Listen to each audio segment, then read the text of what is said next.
તો નમસ્કાર પશુપાલક મિત્રો અને ખેડૂત મિત્રો, તમારી ગાય કે ભેંસના અથવા મોટે ભાગે ભેંસામાં પ્રોબ્લેમ ઓછો બનતો હોય છે અને જે ગાયોને 10 લીટર દૂધ હોય છે, 10 થી 12 લીટર, એમને ફેટ ન આપતા હોય તો તમારે આની અંદર કોઈ પણ ખવડાવવાની વસ્તુ નથી. આની અંદર ફક્ત ને ફક્ત તમારા આઈડિયાથી કામ લેવાનું છે તો તમારે પણ ફેટમાં સુધારો આવી જાય, 1-1.5 ફેટનો સુધારો થઈ જાય, ગેરંટી સાથે કહું છું. તો તમારે કરવાનું શું છે પશુપાલક મિત્રો? ખરેખર ઘણા જે પશુપાલક મિત્રો હોય છે એમને પણ દૂધ 10 થી 12 લીટર હોય છે ત્યારે ફેટ નથી આવતા. ફેટ આવે તો કદાચ 2 ફેટને 2 થી 3 થી 4 દોરાવા આવતા હોય છે.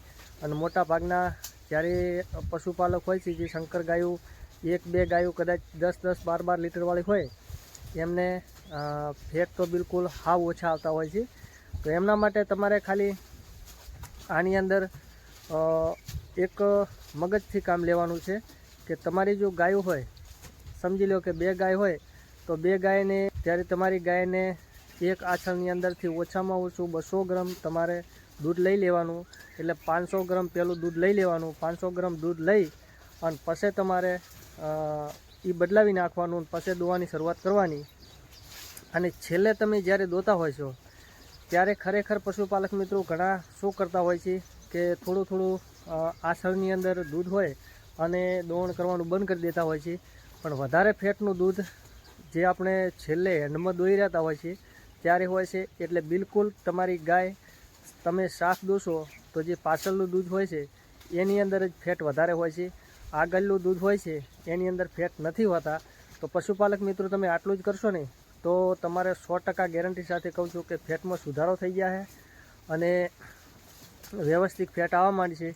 અને બીજું શું છે કે તમે થોડું અંદર તેલ પણ કોઈ પણ ખાંડની અંદર તમે સારતા રહેશો ને તો તમારી ગાયના ફેટમાં સુધારો તમને પણ જોવા મળશે. આ 1 થી 2 વખત આ વસ્તુ કરી જોજો તો તમને પણ આની અંદર અનુભવ થઈ જાય કે આ વસ્તુ આપણે કર્યા જેવી છે કે નહીં. હું એવું નથી કહેતો કે તમે કરો, પણ 1 થી 2 વખત તમે આ આઈડિયા અપનાવજો તો 100% કહું છું કે તમારી ગાય કે ભેંસના ફેટમાં સુધારો આવશે ને આવશે.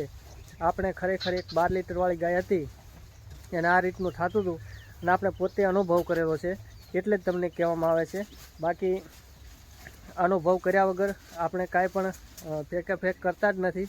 એટલે આપણે આ રીતનું કરતા હતા અને આપણે જે પાછળનું દૂધ 500 ગ્રામ જેવું કાઢી નાખતા હતી, વાસરડી હોય કે અથવા વાસરડો હોય એને પાઈ દેતા હતા. અને કદાચ તમારે એવું હોય કે ભાઈ આપણે વાસરડો છે અને પાવું નથી તો તમારે બોળા પશુ હોય અને કદાચ પાછળથી 10 ગાયો હોય તો 5-6 લીટર જેવું દૂધ આ રીતનું કાઢો, 500 ગ્રામ તો વધતું હોય તો એના માટે તમારે અલગથી દૂધ ભરાવી કાંઈ હોય નહીં.